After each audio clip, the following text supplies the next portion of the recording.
coming to you as we speak. We're all I good. don't know if you can do this, Cam, but in the last episode, Sure. We can commence it in Sure. 5. Yeah, ready to go. Yeah. All right. 4, 3, 2, 1. Good evening, ladies and gentlemen. This is your host, Scott M. Graves, for another exciting, enlightening WBI's Are We Here It podcast. With us in remote studio from the wilds of Zoo, Hampshire, north of us, is my good buddy, Cam McLeod, producer extraordinaire. How are you, Cam? I'm fantastic, Scott. Always a pleasure to be here from the great wilds of Zoo, Hampshire. Zoo, Hampshire. Producing You know where I got podcasts. that? I got that from Zoo Mass.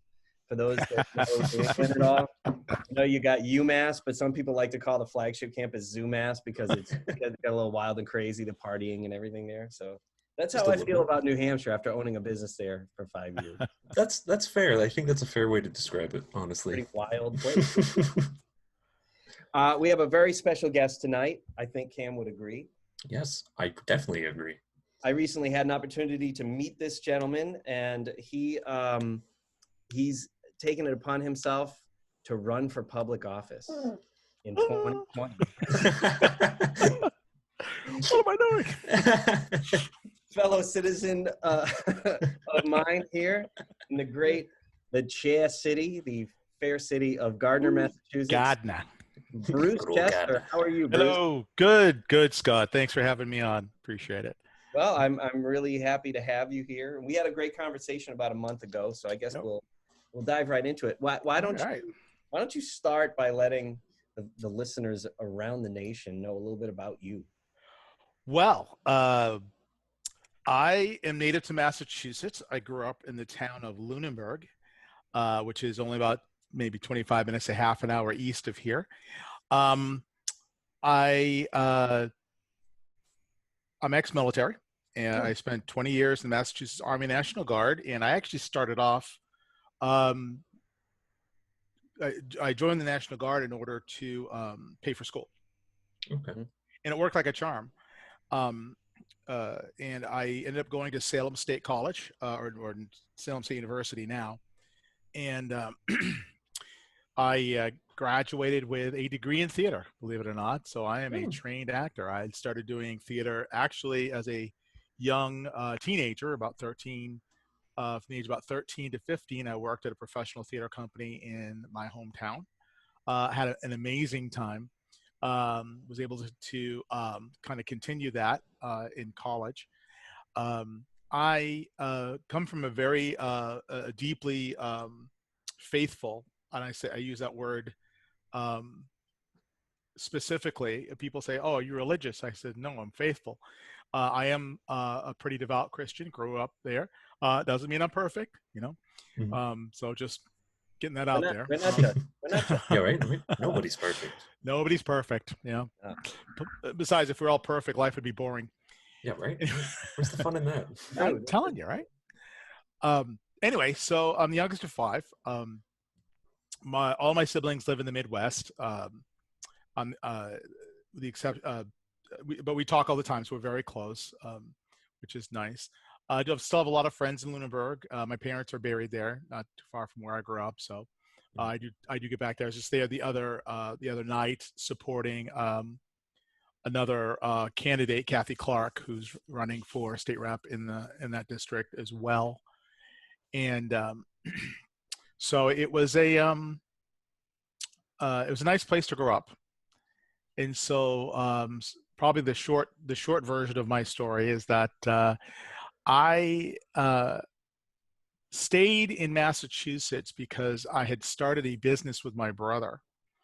And when I was in college, I was apolitical. I didn't know anything about politics. I didn't really follow it. It wasn't anything.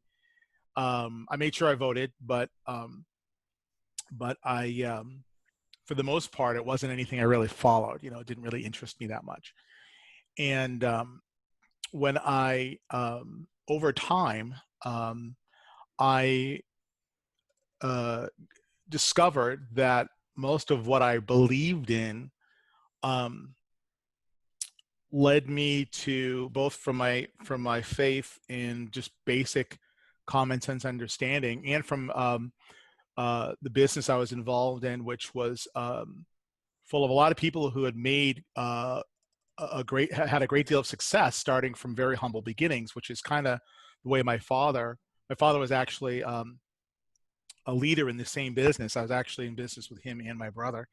Nice. And so they did both, and he was in it with my mom. So my parents actually, my father was a master aircraft technician, but they also built a successful business on the side, which had a lot of personal development type, I'll call them teachings for lack of a better word, a lot of positive mental attitude type stuff. Right. I've read How to Win Friends and Influence People. I've read that book 3 times. Other books that I've read, Think Big by Ben Carson, the Ben Carson Story. If you ever had a chance to read that book, it's an excellent book. I lost my copy of it. I think I got given away or something, which irritates me because I'm a bit of a bibliophile, I guess. I would have an entire room of books. I've had an entire room of books, but my wife gets after me because I'm always getting books. But I'm always, I can guarantee you that a student of mine is going to quit. And I can guarantee you the moment they're going to do that, it always happens after I've let them have a book to borrow. Sometimes 2 books to borrow. And then suddenly you laugh. I'm talking 25 years of this. Oh yeah. It just, and like 6 months later, can I just have my books back? Like That's all. That's all. Back. Can I just have my books back? Yeah, been there, because that's why I started. They have at Barnes and Noble. They have those, like, the classics, the $5, $6, $7 classics. I went because I was actually later in the story. I was trying to be an English teacher, and I started collecting the classics, and then that didn't work out real well. But anyway, so interestingly enough, and I'm wondering why people don't ask me this more often. They say, how do you become a conservative Black man in Central Massachusetts? And so it did start actually mostly with my faith. But then it kind of went to, I joined the military because, it's an honorable, back in the mid-80s, it was an honorable thing to do. Nobody had a problem with it, well, I shouldn't say nobody had a problem with it, because when I went into college, I went through ROTC. So I was actually commissioned officer for 15 out of the 20 years. I retired as a captain. And I would have stayed in because I retired at 37. I could have stayed in probably another 23 years if I wanted to. But what had happened was that I was, and this is funny because it makes sense now to what everything is happening now. But when I was in college, I was hanging around. I was a theater kid. I was hanging around. I was theater. That was my major, was my passion. To this day, I still love the theater. I love film. Just as an artistic outlet. And I was working on a show, and I was in the technical, not the technical, the theater, I guess it was the technical director's office, and which was at the front of the theater at Salem. They've renovated it now, so everything's changed. But they had, but there was the office is at the front of the auditorium. And I had, he wasn't a teacher, but he was a staff member. So he was, and we were all close. So we were all on first name basis, and, but he comes up to me, and we're standing there, we're talking about other stuff. And he says, "What are you involved in that thing for?" Like I'm involved in like a booger. And I'm going, "What do you mean?" And it's like, "Well, ROTC, why do you do that?" And I'm looking at him, and I saw his attitude, and it really kind of struck me the wrong way. And I said, well, they're paying me $200 or $230 a month to be here, to learn from you and these guys, in the theater. If you got a better way to pay for this, I'm all ears, Right. or something to that effect. Mm-hmm. And that was the beginning of me realizing, I said, you know what? I don't think these guys really get me. Mm. They're theater people. It's supposed to be, we accept everybody, and we, we're tolerant everybody. The theater people, and don't get me wrong, I still love them. There's a few, one of my, I think it was last year, one of my professors finally retired. I went up there, wished him well. It was a great time. And so I love these people. Whatever issues I had, I've forgiven and forgotten many years ago. But I never forgot that incident and the fact that they weren't even close to being tolerant. I got more acceptance and tolerance for being a theater major from the ROTC guys than I ever did from my theater people. And I'm like, huh, okay. And by nature, theater people are pretty far to the left. They're pretty liberal and everything. And, you know, there's a lot of stuff that they were, they were, they were anti-gun, and it's kind of like, well, everybody should have the right to protect themselves as long as, thinking people had common sense, which apparently nowadays they kind of don't. But Yeah, right. and and so that was kind of the beginning of me becoming this conservative. And so, but that wasn't when I made that decision. A few years after that, I left school. I got involved in business with my brother, and we started spending time around people who, went from basically being middle class or poor. You're talking tradesmen. I met a guy who made who in a series of maybe about 10 to 15 years went from being unable to read to making a high 6, almost 7-figure income. And I'm like, wow, that's impressive, And I met other guys that were one of our leaders used to be an auto body guy, and once he got involved in this business that we got involved in roughly about 2 years, he was a multimillionaire. Wow. So I'm thinking, well, what are these guys doing? Because I want to be a multimillionaire, not because I wanted to be comfortable, but I also wanted to pursue my acting career. That was the whole reason, because it was residual income, which is a whole nother right. show. Right. But the thing was, it's kind of like, what are these guys doing? And so I started to learn from them. And, nobody ever forced me to become, conservative. Nobody said, you're going to be a Republican to do that. It just naturally occurred because these guys espoused pretty much everything I believed in. I'm pro-life. I'm pro-Second Amendment. I'm pro-low, not necessarily no taxes, but I'm a big advocate of the small business owner, as you probably have already figured out, because that's how America was built. How do I know that? I did the research. Sure. I literally did the research. What most people don't know is that around the year 1900, 90% of most Americans owned and operated their own business, and the country was at like a 93% economic. The economy was through the roof. That's why the Industrial Revolution worked so well, because people had money to be able to get these businesses and invent and automate and all this stuff. So anyway, another thing, and I've done this in class because I've also been technically I still am a teacher. I had the opportunity of teaching civics at it's now called Goodrich Academy. It was Fitchburg Night School when I worked there, right after I came back from Iraq, and that was a lot of fun. Teaching civics was a lot of fun. And because I would and I did this as a matter of fact, it's in there. Okay, I moved stuff recently, so I don't remember anything.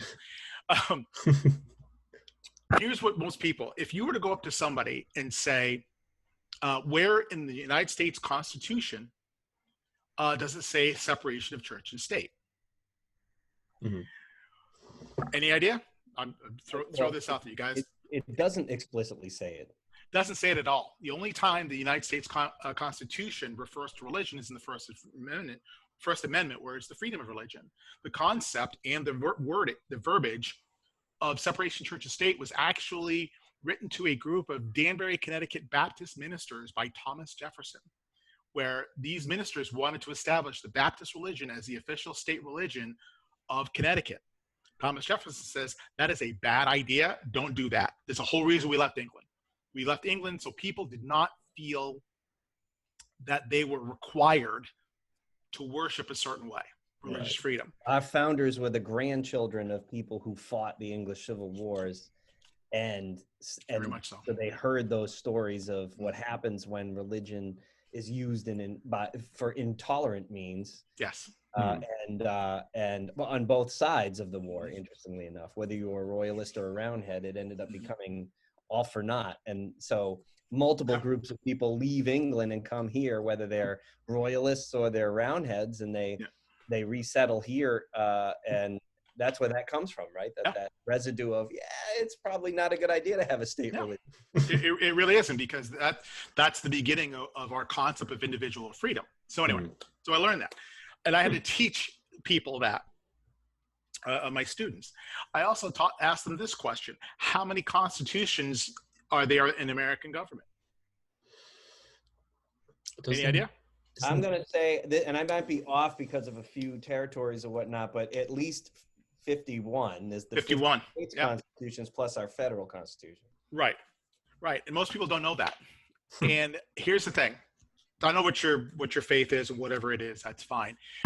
I have read the preamble, not the whole thing, but the preamble of every single one of those constitutions, and every single one acknowledges the Judeo-Christian God as their moral standard.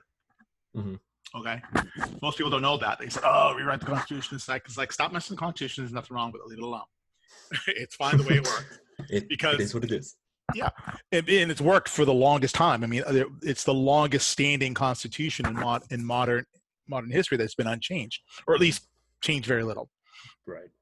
So these are the things that, as a conservative, that I'm aware of, that I can tell people, and says, if you talk about everything as far as why our government, why our country is set up correctly, because we have a faction, as you know, that is trying to dismantle that system.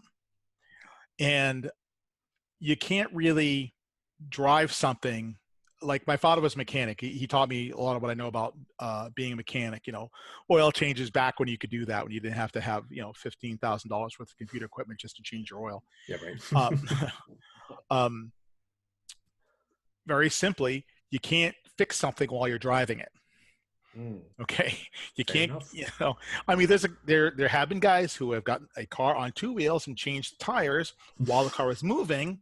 Don't recommend it, but right, that's not the preferred method. That's not the preferred method. It can be done, but if you're talking about the inner workings of it, it just doesn't work. So you have people. You have I'll call them Marxists. I'll call them socialists, that want everything to be even. But statistically, if that happens, I mean, forget socialism and Marxism for a second. If you were to take, in a capitalist society, if you were to take all the wealth and even it out, and they've done studies on this, and I don't remember what they are, unfortunately, I'll have to refresh my memory because it's been a while, but because of people's learning ability and learning capability, and their willingness to take a risk financially, depending on in their research, what would happen is that, because right now you've got an 80-20 split, 20% of Americans own 80% of the wealth in America. Okay, if you would even that out in 5 years, it would be back to the same thing again. It would return to that ratio, because people do things differently. In a business, you look at, okay, and Scott, we had this conversation when we talked earlier about buying a franchise business versus starting a business from absolute scratch. Okay, starting from scratch, might work for you. It may not work for somebody else. Okay, and the ability to build wealth from either or is typically at a different rate. Okay, so that's just an example. The problem is that a lot of the young kids today don't do the research, even though they have access to a global database. They don't do the research. Right. And it's kind of like, and I've told people this, and people get mad because I proved them wrong. And one of them happened to be my brother. Between him, I actually got off my personal Facebook page until after the campaign's done, because I got into this thing with my nephew-in-law, because he's very much Black Lives Matter, and it's not. And it's kind of like, first of all, while I was talking to him, I'm looking at Black Lives Matter. I'm looking at their website. They don't even have to be Marxist. I still wouldn't support them based on what they're saying. Okay, but that's a whole different thing. Okay. But the idea, it's like, oh, why doesn't a black man, support Black Lives Matter? It's like, well, I'm not a Marxist, because I literally sent my brother a video clip, not even, and you can, the rest of the clip could be crap, could be completely fabricated, an uninterrupted clip of one of the founders of Black Lives Matter saying that they are a trained Marxist. Now, I don't know if you've ever been, I've never been to Russia, but I have spent a good year living in Iraq. When you've got any kind of government that does not support individual liberty, you are in trouble. And that's exactly what Marxism and socialism does. They extract and they remove that individual liberty, that ability to build a business. They take it away from the people who had worked hard to build that business, and now the state owns it. Well, now you've got bread lines. Now you've got people dying in the streets. You've got children starving to death. I just described Venezuela, and that wasn't even 20 years ago. In the mid-90s, Venezuela had one of the healthiest, they were one of the top oil producers in the country. Once they elected that guy, he passed away. I can't remember his name, but he's a real jerk. Maduro is the current president of Venezuela. I'm trying to remember the Hugo something, whatever his name was. But Hugo. That knucklehead. Hugo. That man, that Hugo. That guy, okay? That guy single-handedly wrecked Venezuela. And you got people from Venezuela saying, don't let America end up the same way. Keep the individual liberty, keep the government out of your hair, right. Which is what, the government is there to serve the people are not there to serve the government. And what I'm seeing now, which is one of the reasons I decided to run, was to literally say, look, somebody has to say something, okay? And basically I'm a little bit of a unicorn being a Black conservative from Central Massachusetts, so hopefully I can use that to say, look, if you're gay, knock yourself out. That's your business, okay? I have my personal things about it, but it's a free country. We're trying to keep it that way. So right. Do you realize that in this Judeo-Christian nation, and I'm going to say it that way because that's what our entire legal system is based on, at least a good portion of it, the Greek system. This is the easiest and safest place to be an atheist. It's the easiest and safest place to be homosexual. It's the safest and easiest place to be transgender. I'm not saying that everybody should, okay? But there are still even recent news stories of people in places like Iran, Saudi Arabia, Russia being thrown in jail because they're gay. Okay. I have my personal opinion about that, but I don't think, I would not throw a person. I have gay friends. Okay. Mm-hmm. At least I did. I don't know if they still talk to me now, but they may not. I don't know. But I would not, even if they never said another word to me for the rest of their lives, I would not want them to be put in jail because they're gay. Now, if they kill somebody, you gotta go to jail. But but that's the individual freedom. You can't have free speech without, and it sounds terrible, but what people consider hate speech. But here's the thing: you've heard the term social justice, okay? That social justice is a lie, because you actually deactivate and you neutralize the word justice when you put anything in front of it. Social justice, Black justice, white justice, whatever you want to call it. You put something in front of that word, you neutralize it, you kill it. Okay. Ooh, somebody else. Oh, ding. Okay.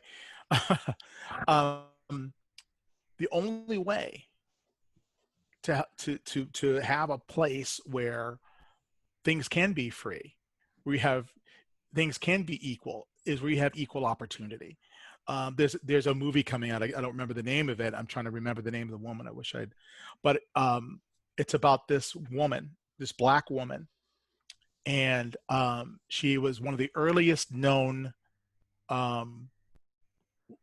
first Black millionaires. Okay.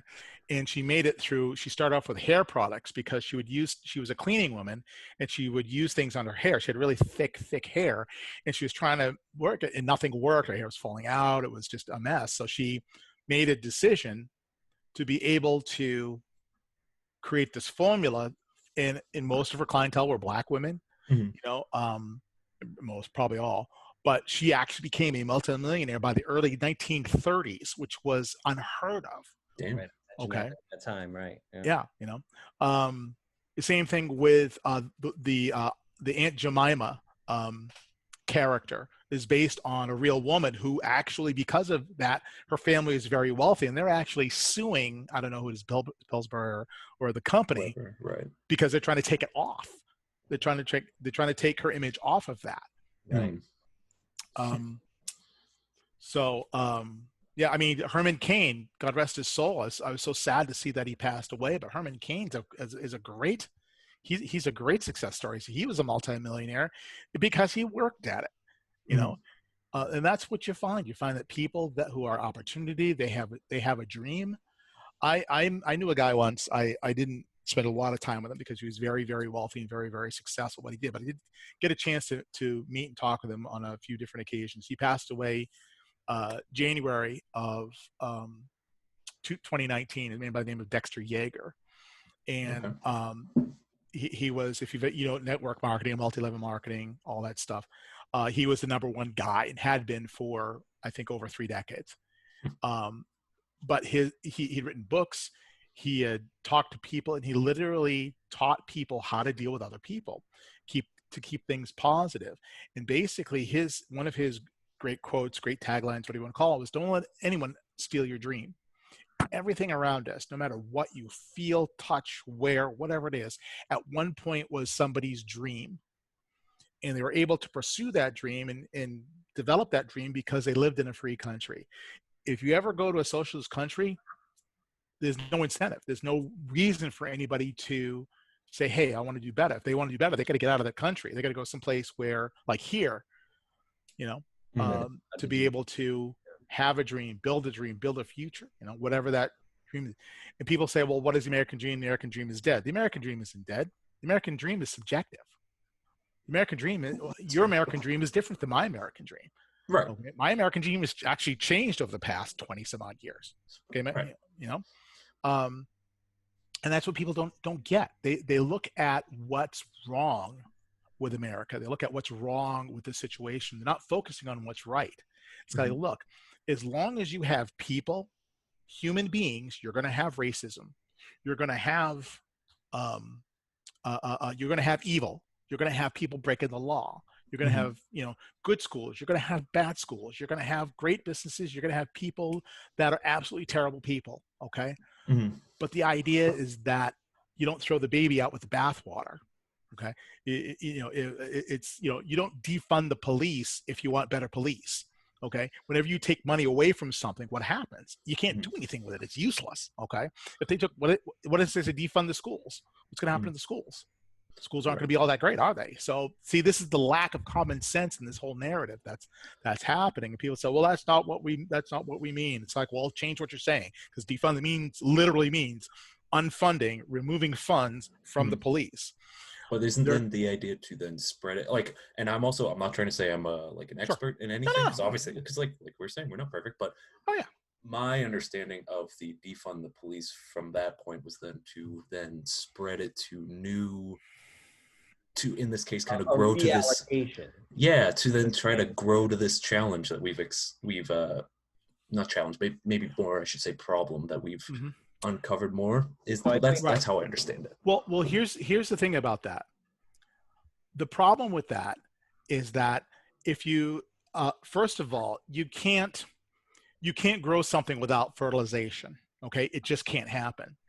When you talk about moving money around, okay, unless you're in a growing business unless you're talking economy size, then you can kind of move money around. But if you're talking about a specific organization, for instance, I own business XYZ, and my brother owns business ABC. Okay, so let's say we have a partnership for the ABC XYZ company. Well, but we run them separately, or if we take money out of training and send it to accounting, or if we take money out of maintenance and we send it to research and development, okay, if you do that without a plan, it's a disaster. Okay, that's fair. That's a fair statement. Okay? Right. It's nothing short of saying, okay, we're going to defund Bruce Chester. Okay, that means we're going to take half of his income away from him, or half of his earning power away from him, and give it to somebody else. And it's like, well, that means I don't have money for half of what I do. Right. So and you want things to change, you can't change them if you take money away from them.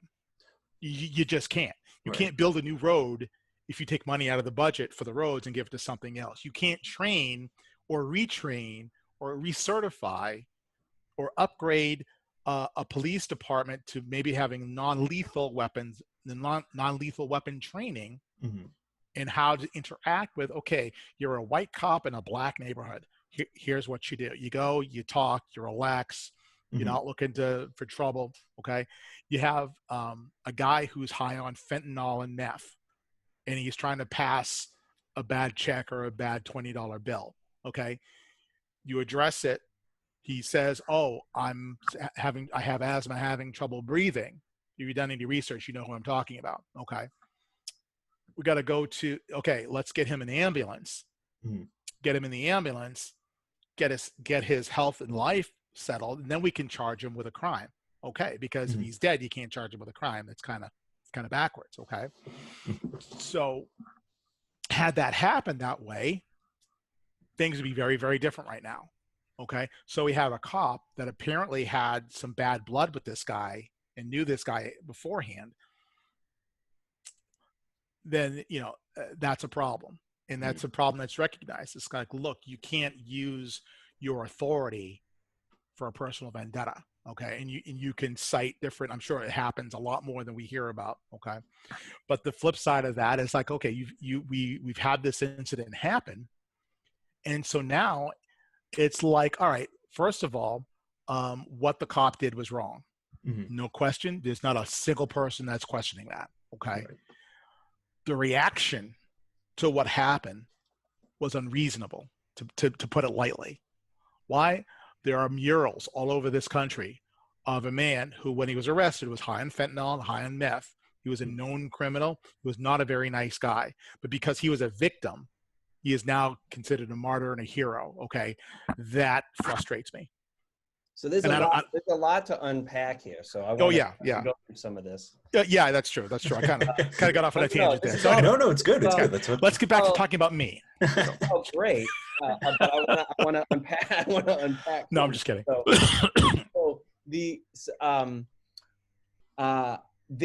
We are currently living in a land of extremes. Yes. So what got us there? I mean, and then maybe by talking about that a little bit, can we back out of this extremely, extremely reactionary society as it is right now? I think that I agree. I think Americans by nature are extremists. When we like to do something, we just beat it to death, and that's a cultural thing, and lends itself to a great deal of humor, but not necessarily a good thing. The problem we have today is we have people who have a lust for power, any kind of power, over anything or anywhere or anyone. And the problem with that is because it's a lot easier to get now. Perfect example. If we can start with the media, and I talk about a lot to unpack. That's you can go on for days on end with that one. But let's talk about social media. At first, there were so many people that would get a hold of something and run with it. And it's not that problem wasn't already there. We just got super efficient about getting a lot of stuff out there quickly. And what happens is that people, especially if they're, I don't say if they know they're wrong, because they're not going to admit that they're wrong or think that they're wrong. But you have people that are so bent on, an ideology. Bless you. There's so you get factions of people that want control over what people think. A lot of them are in the media. Okay. They're not even shy. They're not even careful anymore about what they put out there. I had an incident. I was in Iraq. I was deployed to Iraq, and I was at a base in southern Iraq, just outside the city of An Nazariya. And I had heard one week I had heard CNN come over and come across the wire and saying Japan will not send troops to Iraq. Period. They're not doing it. They have refused. They're not doing it. Now, that same week, I was sitting in my dining facility, which was a modular building, because when we got there was nothing. We had to kind of build our own stuff. Oh, wow. But there was a modular building that I was having my lunch. I was eating my lunch. I was finishing my lunch. I looked up. I saw 2 Japanese soldiers take their paper cups and plates, throw them in the trash, and walk out of my dining facility. I actually managed the dining facility there. And so I came to the conclusion that either that news story was either lying or incompetent. And I'm not sure which is better. So, and there's no flack for it. And so I let it go. Fast forward a few years, continual, without even so much as, and we're sorry that we reported this badly or wrong. It is a constant, well, this happened. This is said that this happened. And there are tons of fortunate sort of freelance online news sources out there that are debunking a lot of this stuff. That's why the whole concept of fact checking came up. But now the whole concept of fact checking is, well, my facts are right. No, your facts are wrong. My facts are right. So that's become a problem too, because we were making some headway with people getting the whole story. I just heard somebody go over the whole, I don't know if you remember the whole Ferguson, which is what spawned Black Lives Matter, the whole Ferguson incident, for the Ferguson report. Well, I actually read a bit of a summary. Actually, no, but somebody read a summary on one of these independent news things. And yeah, it was, the cop was justified in everything he did, but because it got out that it was an unarmed black man, all hell breaks loose. Unarmed black man. Okay. Could I because I was at the time, I think, what is that, 2014? I think I was 16 at the time. Yeah. So yeah, I was running, yeah. So what exactly happened? Because I know that the unarmed man was killed in that scenario, but I don't know all the details around it. Off the top of my head, basically they said that he was shot in the back, and the coroner disproved that, but nobody wanted to believe the coroner. They put it in the report. They put it in the federal report that they did. The other thing was that he was just walking down something to where he wasn't really interacting with the police officer. The police officer just detained him and then shot him for just because he was, walking while black or whatever you want to, which is really not the case. He made the police officer believe that he was going to attack him. And that's what nobody says about Ferguson. This police officer, I don't know if he was alone. I think he was alone. And he had this guy who he was trying to detain. He wasn't getting a straight answer from him. He wasn't really getting cooperation from him. Then the guy turns around as if he was going to attack him. What do you do? Right. What would any colored cop do? Right. And that's the problem. It's a problem with Black Lives Matter, because they're taking this narrative that's untrue and they're building an entire foundation on it. If you ever get a chance to watch Candace Owens talk about Black Lives Matter, I was just watching it yesterday. She was talking about they've raised $50 million, but they have no building, they have no offices, they have no other foundations. So where's the money going? Right. Now, they're not a terrorist. Where's the money going? You got $50 million. What are you, partying? Hey, I'll party with you. $50 million, yeah. By no characterization, it's a decentralized organization, right? So that would suggest that we don't know, nor could we find out where it's going. Yeah. And that's a bad thing. When you have an organization with that much economic power and you don't know what they're doing. I mean, think of it. If that were a government agency, what would happen? People be screaming at the top of their lungs, hey, we need to investigate. You guys need to report. Yada, yada, yada, yada, yada. What do you think about the idea that with key multifaceted issues like race relations in the United States, like the economy, and how they're interrelated, we seem to miss. There always seems to be one or multiple elephants in the room. Here's what I mean. Ferguson is an example of an outlying county, a previously unincorporated land outside of St. Louis. Mm-hmm. Over much of the 20th century, this area in St. Louis, like other major urban centers, modern urban centers in the United States, were very rapidly settled.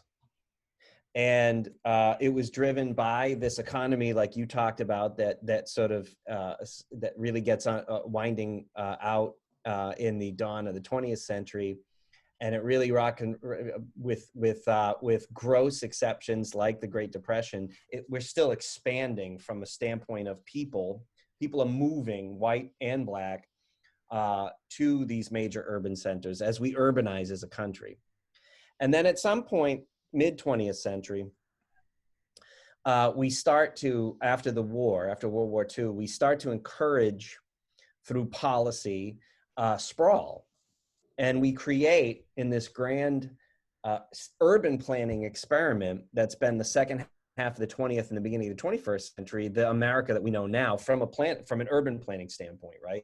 Suburbs and single-use retail with lots of parking lots, because it's also driven by our automotive culture. Mm-hmm. And as part of that suburbanization, that and this is particularly from the 1980s to now, a lot of these suburban environments, Ferguson is one of these sections, that over time, as it becomes harder to, in short, to live a middle class or upper middle class existence, right? Because the job market starts to dramatically shift away from manufacturing. Even a lot of white collar jobs start to go overseas, or just they're reconstituted. They become something else, right? They don't exist in their present form. So a lot of people start to move out of areas. So now I'll get specific to Ferguson. From what I understand, mid-century, prior to this, the second half of sprawl, 1980s to now, it's very much culturally and racially a mixed community. Mm-hmm. And over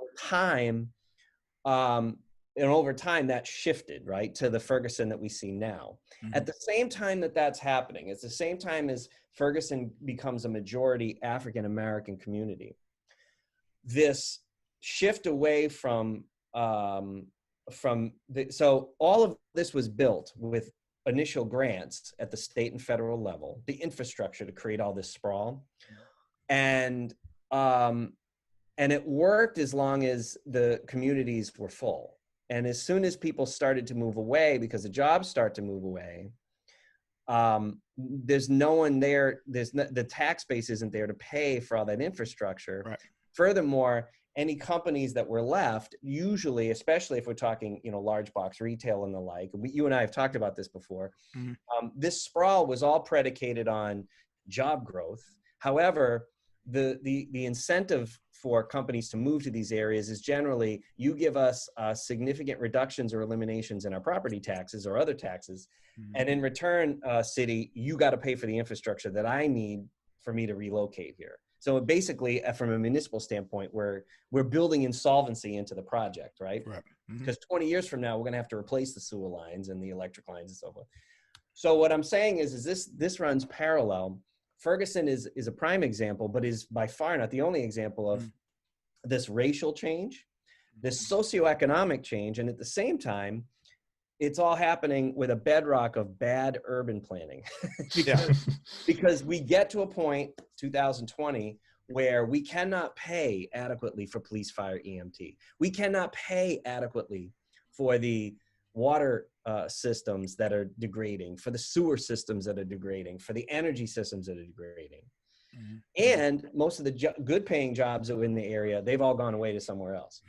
It's like this perfect storm of all these things, but you do not hear anybody talking about it. No, you don't. And I believe that the reason you don't hear people talking about that, quite simply, is because, and I don't mean to be indelicate or disrespectful, but liberal policies are the fastest killing business killers out there. Because you can't give free money away. and expect to profit. It's kind of economics 101. So over time, just like you described, it's going to catch up with us. So what has to happen is somebody has to come up with a way to be able to, to repurpose, whatever it is. Okay. I remember both my sisters live in Kansas. And even though I've never been to Ferguson, I have been to St. Joseph, Missouri. And what struck me about St. Joseph, Missouri, and I have no idea how close or far that is from Ferguson. I have no idea. I know my sisters, I think they're a half an hour to Kansas City, but they're I think about 6 hours, maybe 4 to 6 hours out of St. Louis. I think about 6 hours. But I'm driving through St. Joe, and this is probably early 2000s, late 90s, 2000s, and there are blocks and blocks and blocks of empty, rundown housing. Mm-hmm. And I'm like, what a waste, And so I do that. I try to figure out ways. I try to just sort of play a bit of a mental game with what I called what I stick there.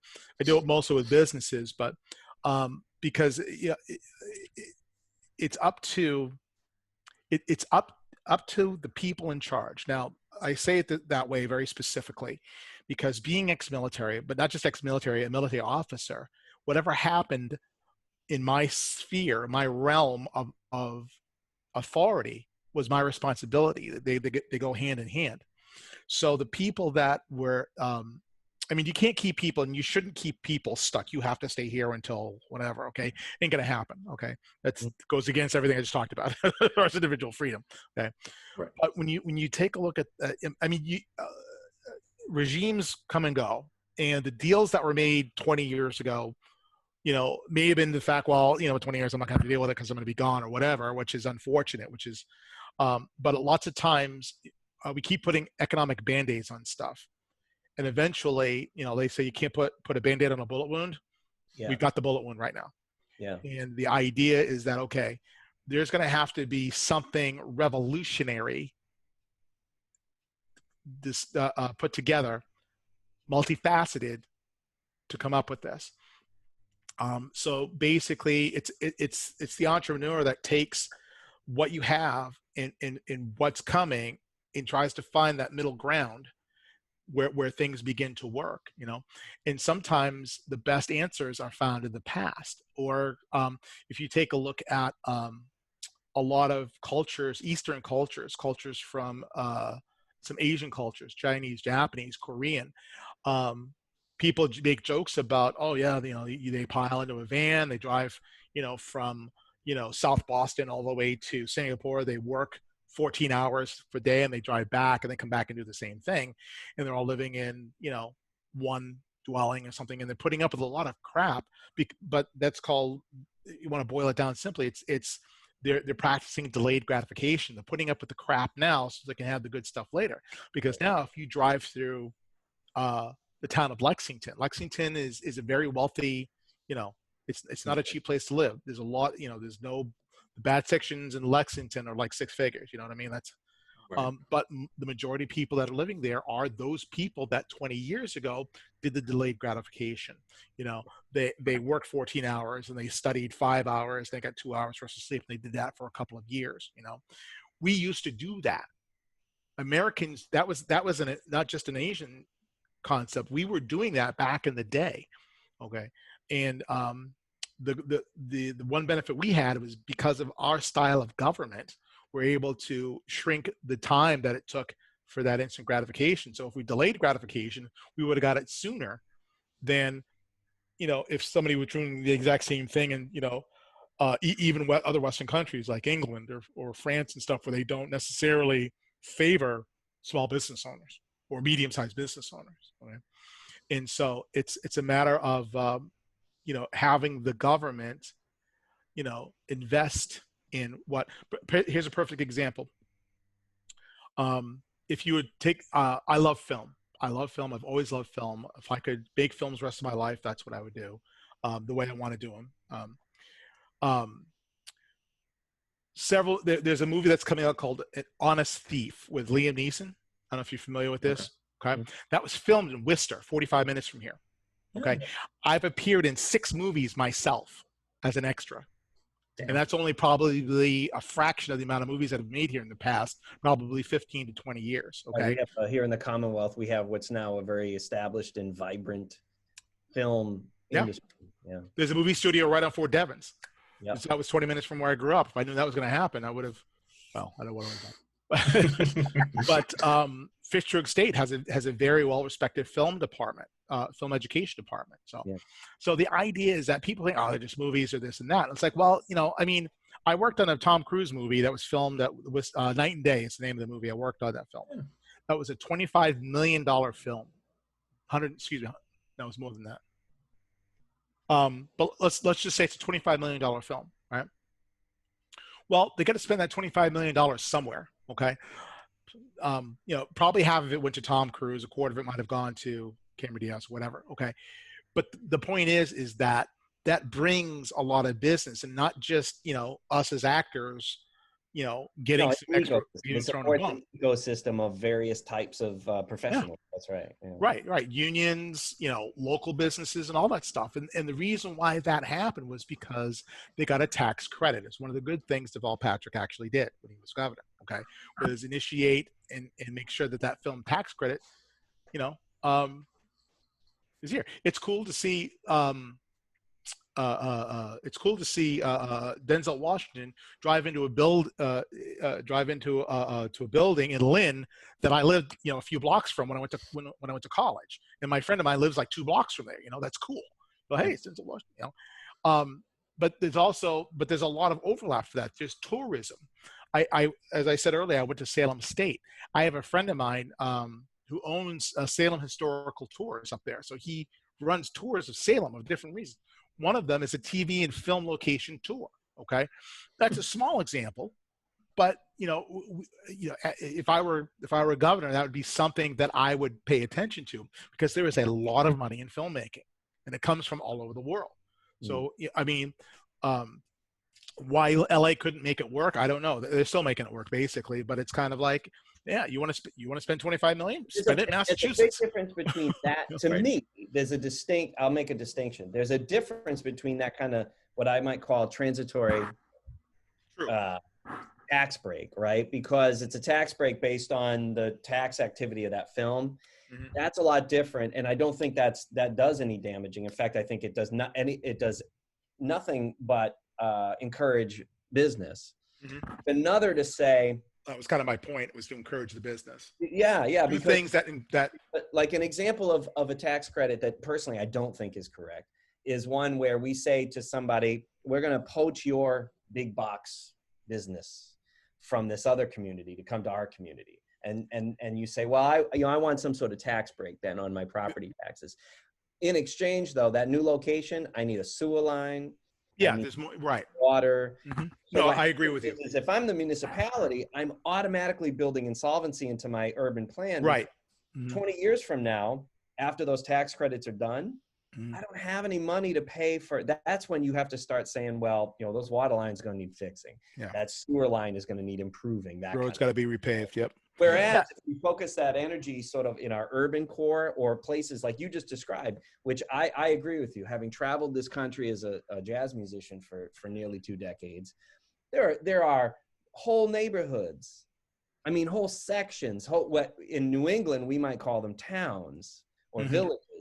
Right. Where you've got block after block of what should be both commercial and residential sections, where we could have people participating in our system, in our economic system. Yeah. And it's a form of waste, really, know what I mean? Where we use this for a time and then we move on, except where do you go? Because we don't have the West anymore, right? This is, we don't have it. We can't colonize another planet or another place. Yeah. We should probably make do with the land we've got and the resources we got, including the people, right? That we have, Right. Do you think that we do a good job in this country of I find when I try to have the conversation you and I are having right now, that I've had I've had the privilege over many decades of, first of all, I'll say, of touring the country with African Americans, with other Black people of other ethnicities, Africans, Dominicans, etc., and of Latin American friends of mine. And what I find kind of funny is when you come back home like this, I grew up in Central Mass, south of here, you grew up in Lunenburg, is the number of people who are surprised that there would be an African-American gentleman who would be a conservative. In other words, if you leave and you go out into the world a little bit, you realize that politically, and I say that part of this, the damage it's done is sort of the politicization of everything. Yeah. Right. So it's like the Coke and Pepsi. It's like having an idea is either a Democrat or a Republican idea or a liberal or conservative idea. And then you having that one political opinion is supposed to dictate what the rest of your ideology would be, and also what your thoughts would be on any given subject matter, project, or policy decision. As opposed to reality, which is like you kind of listen to what somebody says, you do the research, you figure out based on your prior experience for that particular moment, that particular policy decision, that particular project decision, what you think would work best, which is the way the real world works, not sort of the let's live on a set of ideologies, which might not even be, certainly not historically, but even currently accurate to the labels that we just mentioned, right? Yeah. Which is, I don't know. I don't mean this to say lightly, because some of the subject matter which I have is serious, but like I get a kick out of the fact that people would be naive enough to think that, well, you're black, of course you're liberal, or you're white and you grew up in suburbia, so of course you're going to be conservative. Yeah, that's crazy. It's an old ideology. It's an old way of thinking. And it's funny because you would think that, but it's so prevalent now. Perfect story. When I decided to run, what you have to do to get on the ballot, you have to get a certain amount of signatures, and then you have to go and submit your paperwork to the Secretary of State's office. And there are two. There's one in Springfield and there's one in Boston. I went to the one in Springfield. Now, all my paperwork said Republican. Okay. And they get you a receipt. I don't know if I should dig it out. But they give you a receipt saying, yes, we received your, it's a card about this big. You want to believe that they wrote Democrat for party? Didn't even ask me. And I'm like, didn't you see the rest of the stuff? You're like, are you even looking at anything? Yeah, I mean, I know I appreciate the expediency because I didn't want to spend the day there and I was the only one there, which was nice. But you literally made a decision. You literally made an observation judgment just based on the color of my skin. Right. And I'm like, isn't that the definition of racism? This is like right there. Right? Here's my other problem is that, and I've been getting this a little bit. We just talked about the interrelation between race relations, economics, urban planning, right? Because again, the reality of the world is everything's interwoven. And so solving problems is about realizing how these things work together, how they're orchestrated together. And as soon as we understand that, then maybe we have a chance to fix systemic issues, right? So I've had some pushback from both white friends and friends of various colors and ethnicities saying, you're trying to make this to be an economic issue. How dare you? This is a racial issue. And I'm like, no, I'm not saying that they're not both. You can have both of them happening at the same time. And I'm saying they're interrelated. I grew up in a house where race, we were thoroughly encouraged to not see color. That having been said, that I have a distinct moment as I was a young adult, hearing a very close relatives having a problem with Puerto Ricans. And I said, well, wait a minute, you all have brought us up to not think in these ways. And you're talking like a bigot. What's your problem? Well, there's a difference. These guys took our jobs. Because they were talking about, when the Puerto Ricans came to town and they took all the jobs in the shoe mill. And I'm like, oh.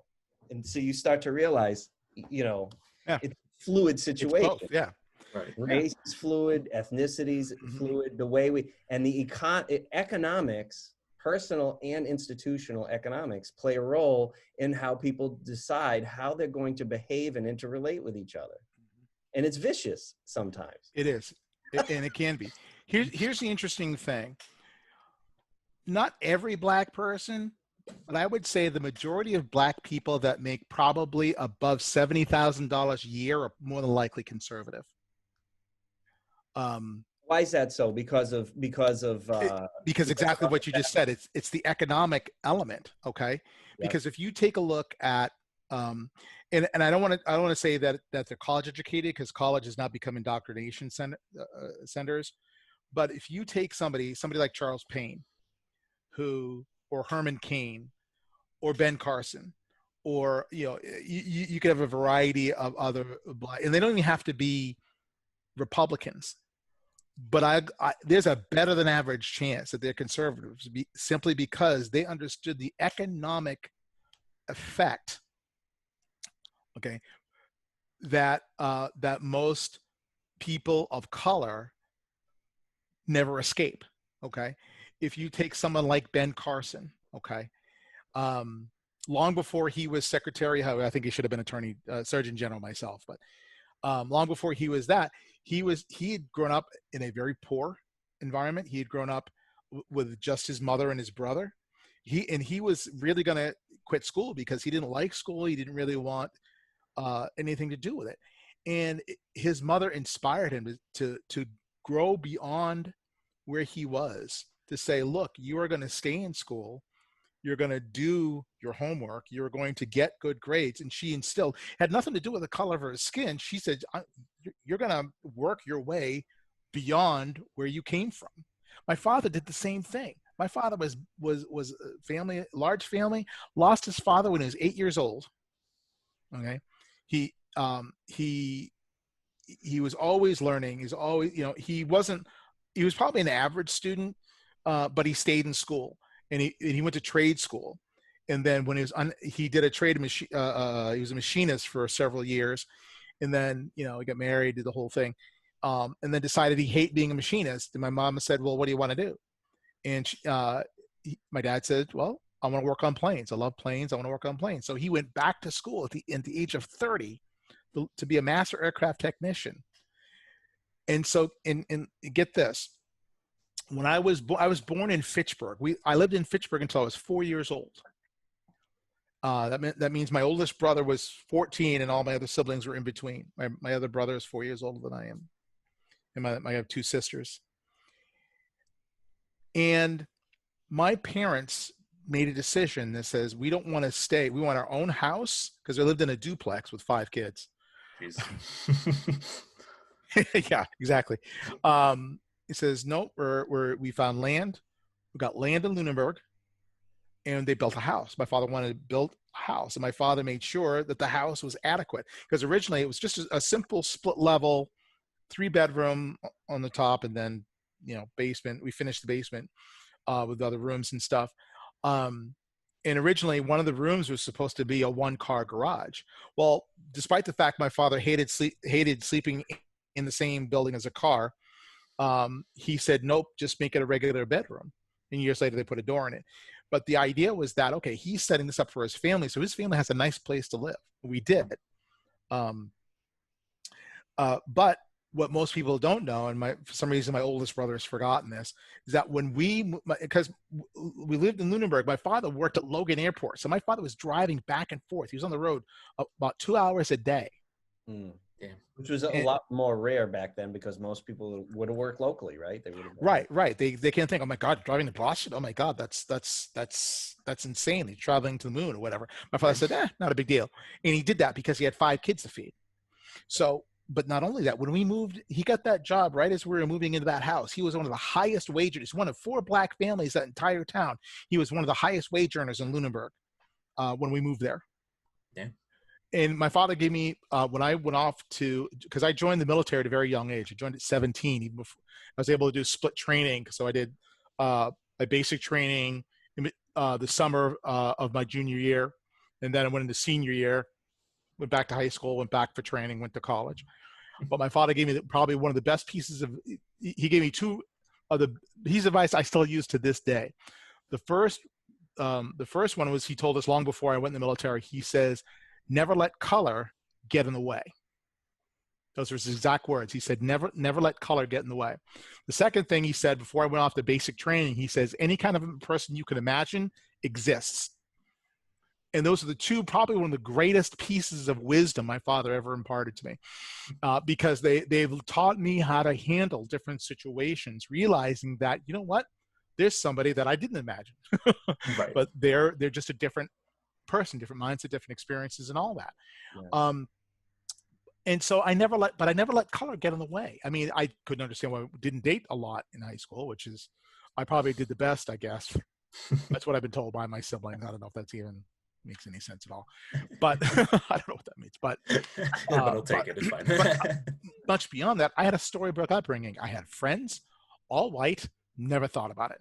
No, did not think. I had a cousin that I went to school with that I actually didn't realize I had it better than he did, but because he had this little dinky house and his parents weren't really, I mean, it wasn't just because I had an economic benefit from my father. My father was happy. My parents were happy people. They were happy. That's a tone for the whole family that whole time. Yeah. And my dad was one of these guys that when he went to work and he loved what he did, he was legendary at it. Believe me, he was, again, story for another time. He literally would go to work, and the only thing he wanted to do after work was come home and be with his kids. That's what he wanted. Other than the fact that he and my mom were out building a business, that was kind of their date night. So they got their time together. But when my father was home, he was home. He didn't want to go out drinking. He didn't want to go out because he didn't drink.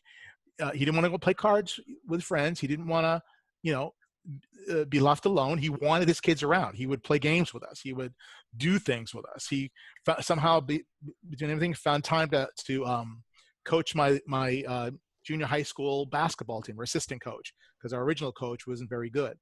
And that was the best season we ever had, because my father worked with the kids, and that was my dad. That was what he was all about. And that's the example that all five of us have. So, I mean, so when people say, oh, color this, color that, and I'm like, you know what, if you focus on your integrity as a person, the color is going to kind of take care of itself. I mean, because I've talked, I don't know what I was talking to about, but this is what gets me. You've got, I mean, you guys ever watch Maury show, the Maury Povich show? They call it Maury.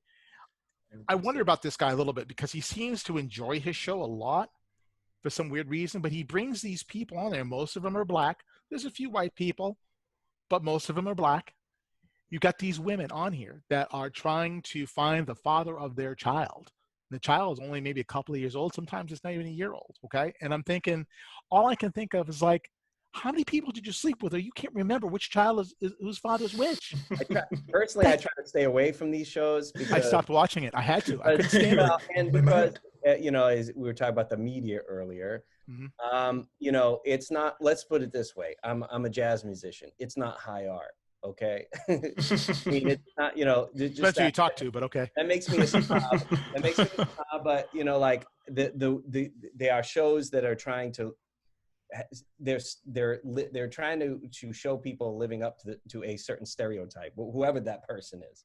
You know what I mean? And it's just lowbrow, man. It's just, very. And it's sad. I mean, even at the lowest economic level, which most of these people are, I mean, if you, and it'd be one thing if, it was a one night stand or something, but I mean, you've got women coming back 7, 8, 9, 10, 11, 12 times, 12 different men, all these, and I'm like, all I can say is keep your legs closed. Well, not to be crude, but keep your legs closed. The second question is, why is this on television? Like, right? I know it's on television. Are there any good stories that we could be telling right now about? I would prefer that, but it's the train wreck philosophy. Right. You just can't believe it's this twisted or this, you just can't believe. And it's like, no, those are actors. This isn't true. Right. That's unfortunately, it kind of comes full circle, because it's kind of why people accept a lot of untruth or out of context type things these days. They just can't believe, or they want to believe that's true because it's titillating. Mm-hmm. and that's a lot of, and people have taken the concept of titillation way too far. That's interesting because, Frank Zappa talked a lot about that in his travels before. He was a smart man.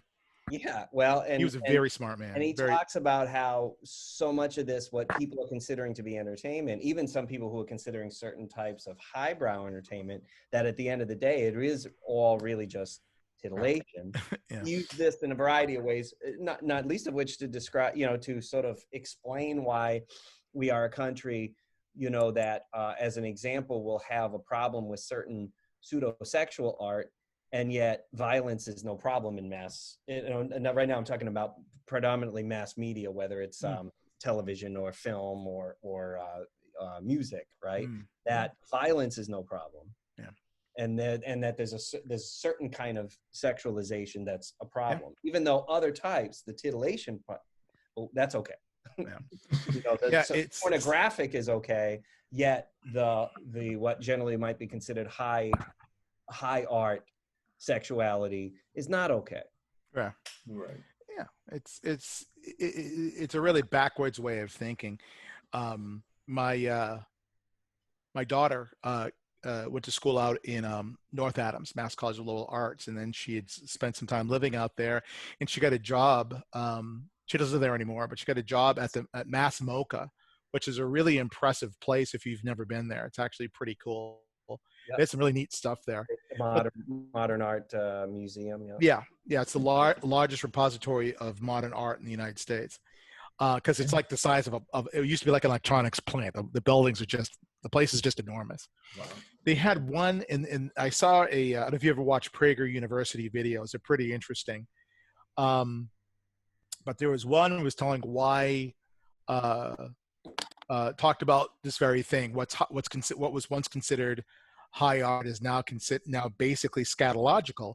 And I was just thinking about that there was an actual art exhibit that I think they have, and some of these artists get like 25-year contracts to showcase their art at a place. And and one of this was just basically this big tall figure. I'm trying to remember what it was. It was I think it was just this tall pile of stuff. Basically, it was just crap. It was literal feces, and it was feces on the floor all like. And I'm looking at this and I'm going, I mean, I know you guys have done better than this. What? Really? I mean, there's been some clever stuff there, especially the virtual reality exhibit, which is what my daughter had worked on. And there was some super cool stuff there. And obviously I didn't like everything in there, but it's kind of like, when has the scatological become attractive to look at? Well, and so part of this, that there's a whole movement within modern art, right? That's trying to test the boundaries of that. Yeah. We sit here and laugh about it, but zone.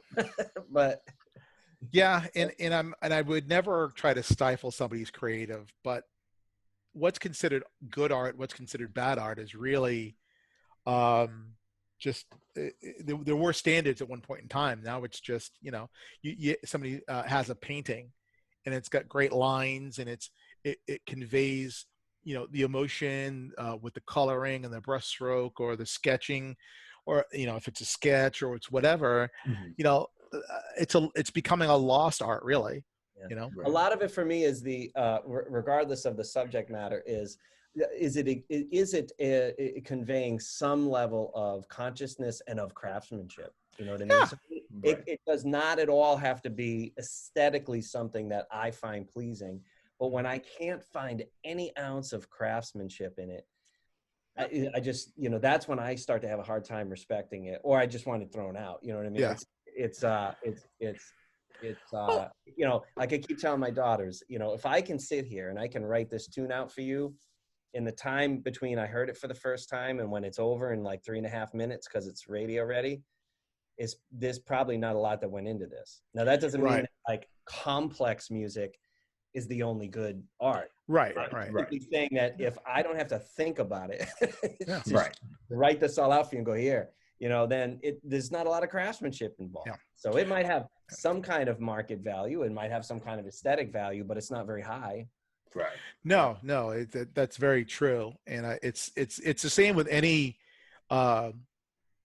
any version of art. I mean, there tends to be a perfect example is I don't know if you feel familiar with. There's a book series that came out in the '90s called Left Behind.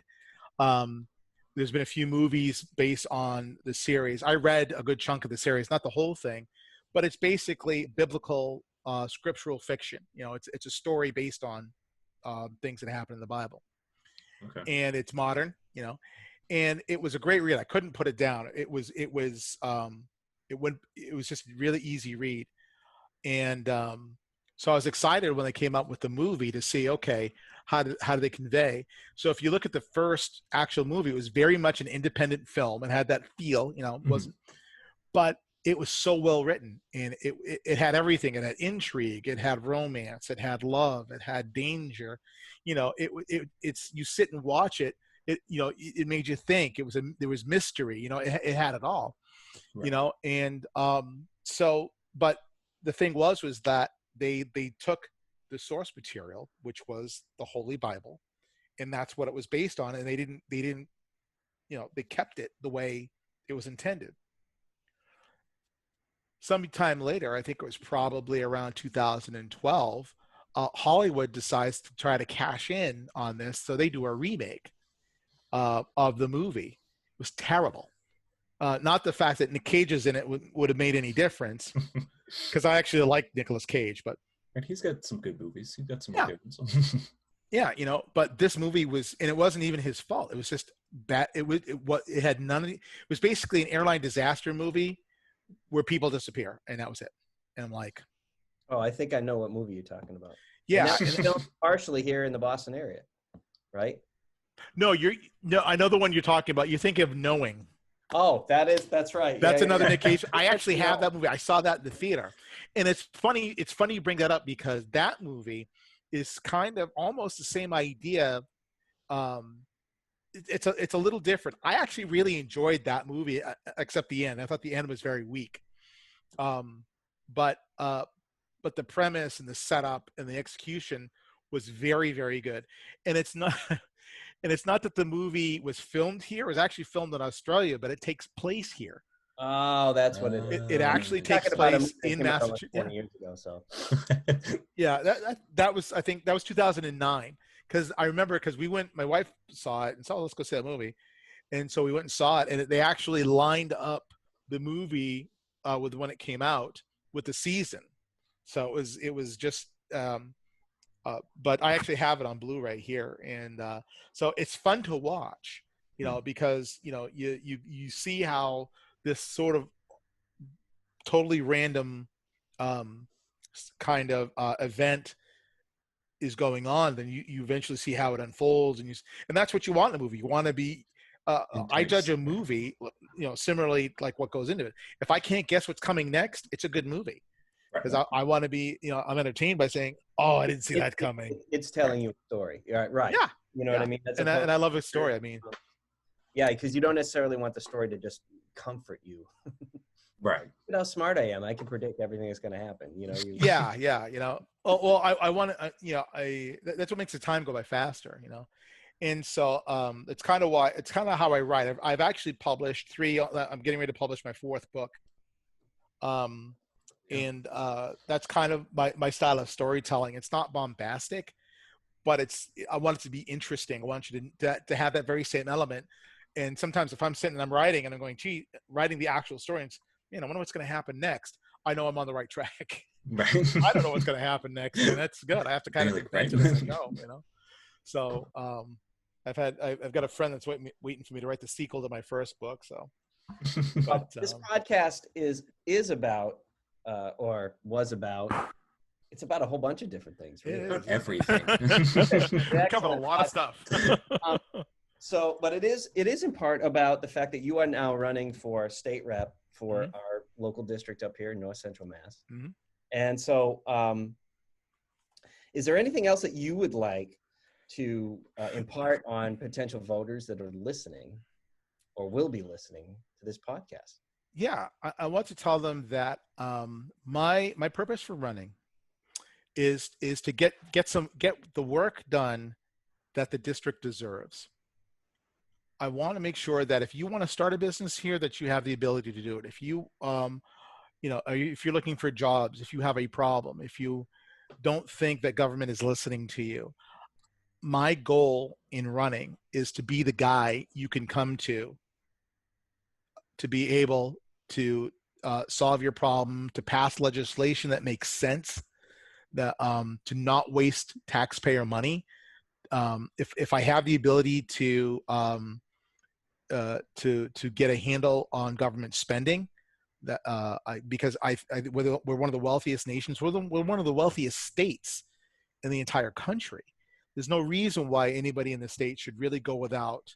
I mean, I know people do, and I know there's situations, I'm not that naive, but at the same time, I'm not afraid to step up. I'm not afraid to talk to people about a problem. I'm a problem solver. It's what I did in the military for 15 years, and I'll bring the same type of leadership to my role as a state rep that I had as a military officer. Is that the health and welfare of the people that I'm responsible for, and remind people that I work for you. I work for the voters. They vote me in, then they're my boss, and I don't have any problem reminding people of that. I'm not somebody who's going to just be sitting around collecting a paycheck, because I'm just not wired that way. I can't sit around. This whole coronavirus has been tough because I've had to sit around, and I'm not, it's hard. It's hard to do that. Defining. That's right. Yeah. But I don't like unsolved mysteries. I don't like unsolved problems. So my goal is to identify the most important issues to voters, and then be able to, once I get elected, is to be able to begin to solve those problems. And that's really what it boils down to. All right. What else can you ask for good state reps? Yeah. I'm not a career politician. I'm not looking to become governor or president anytime soon. That's not where my focus is. My focus is on the district. As many friends and as much as I love where I came from, Gardner is my home, and the district is my home. So, and that's really what I'm all about. Do you have a website or anything that people can find information about you? Oh yeah, please visit www.votebrucechester.com. You can go there now. Make sure you click on Enter Site, because that's sort of a picture site. Because the other website would have been hard to. It's a much longer website. Vote Bruce Chester is simple. That's why I did it the way I did it. And I actually am a trained web designer too, so I set up the website myself. So there you go. Yeah, if anybody has any questions or wondering, the website is a work in progress still. So there's some stuff that's not quite there yet, but most of what I believe in, you can see pictures of me, and you can contact me through the website, or directly if you want to go Bruce Chester for rep. That's my name, Bruce Chester, the number 4 rep @gmail.com. And if you don't remember that, that's okay. Just remember votebrucechester.com, and you can go and you can actually sign up for newsletters and emails through there. And I'll be posting video for us, probably an introductory video, because it's sort of a placeholder there now. People, I have no idea who they are, but it was there when I built the website. So, if anybody has any questions, they're more than welcome to reach out and contact me and ask. Great. Okay. Republican candidate for state rep, Bruce Chester. It has been a pleasure speaking with you this evening. Same here. I had a lot of fun. Yeah, thanks for coming on the show. My pleasure. So, Cam, as always, it is wonderful having you as my producer. I'm always fascinated and excited to be here every night we record. So thank you for having me once again, Scott. And I'm your host, Scott M. Graves. This has been another powerful episode of the WBI's Are We Here Yet podcast. Good night. Good night. Good night. Cool.